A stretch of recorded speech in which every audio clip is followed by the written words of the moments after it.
I mean, law and biology seems to be very different areas of knowledge production, you could say.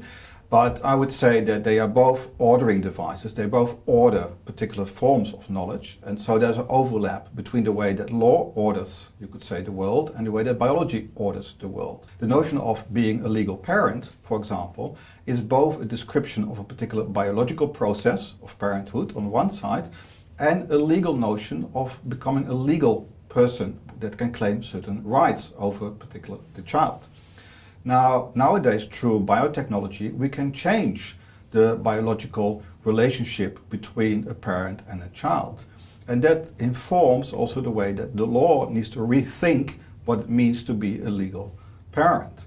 And so there are many other areas in which biotechnology or the biosciences change, you could say, the ordering of the rest of the world by law, because it needs to include the way that biology has reordered that particular legal concept. The first thing to point out is that law is always designed around a particular social and technological context. So for example, when legislation is passed, there is an imagined set of technologies that it will apply to, imagined set of practices that it will apply to, involving particular technologies that are known or on the horizon. Where you have a new technology come onto the scene, the law won't be perfectly adapted to that technology. In other words, it won't be the law that would have been written had people known that practices around that technology were possible. One kind of thing that the law will do is it will, for example, prohibit an activity or restrict it in some way.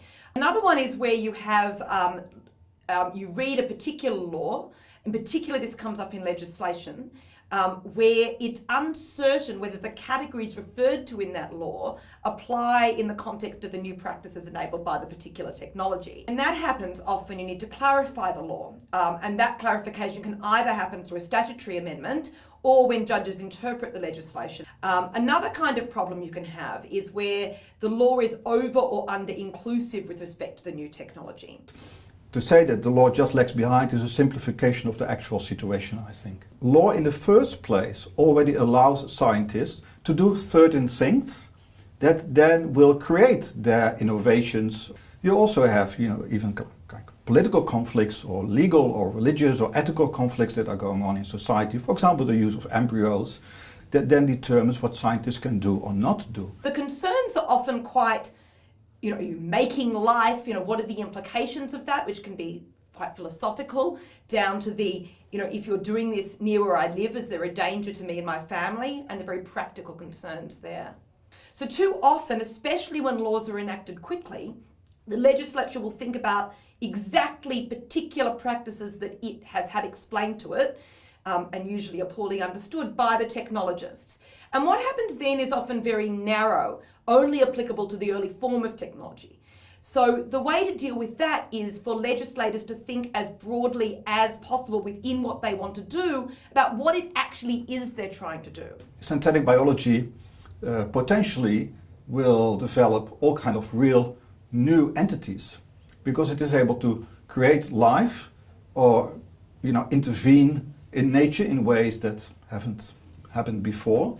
So all kind of things that are now already solidified in law by clear conceptualizations might need to be rewritten or reconfigured due to the fact that synthetic biology really comes up with completely new understandings or new entities, new organisms. So there's a whole range of laws that deal with space, that deal with exercise of care, and that deal with property rights that will apply to new forms of activity in the same way they apply to old forms of activity. If you mean sort of what laws deal particularly with genetic technologies, there's the Gene Technology Act. But there are many other laws that will touch on it in various ways, quite broadly applicable laws. So for example, you could be sued in negligence if someone is harmed as a result of foreseeable activity. Zoning laws, where can you create these things? Nuisance laws, where you're dealing with something which might have an impact on next door property. Now, in general, the scientific community would rather have soft law because that means they more or less self-regulate.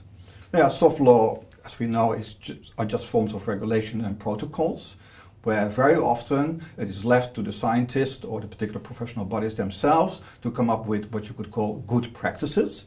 and that allows for much more different forms of innovation. Lots of scientific research takes place transnationally. And so if you take an embryo created in one lab to another country, different laws may apply. And that makes it then extremely difficult for international cooperation. Sometimes scientific innovation is actually driven even by laws that prevent certain new innovations, like the use of embryos in the United States led to a different form of intervention or different form of artificial creation of stem cells that was not possible before, and this innovation was more or less driven by hard law in that case. So the law is one thing, and the law will restrict various activities and regulate them in various ways. But I think from an ethical standpoint, as scientists, it's also very important to think beyond what am I allowed to do, to consider what would be socially acceptable for me to do. Ethically, it's important to reflect on what the impact will be on communities, individuals and the general public, and to both try to find out what those people's concerns might be, or people who might be impacted, what their concerns might be, but also more generally to reflect ethically, knowing more about the science than even they will, about what the dangers might be beyond simply looking at legal limits. There's the sort of scientific risk that you can calculate yourselves, but there's also, and I think equally importantly, the sort of public concerns about risks, which might be from a very different perspective and under sort of, I suppose, a sense of threat of particular activities taking place in their community.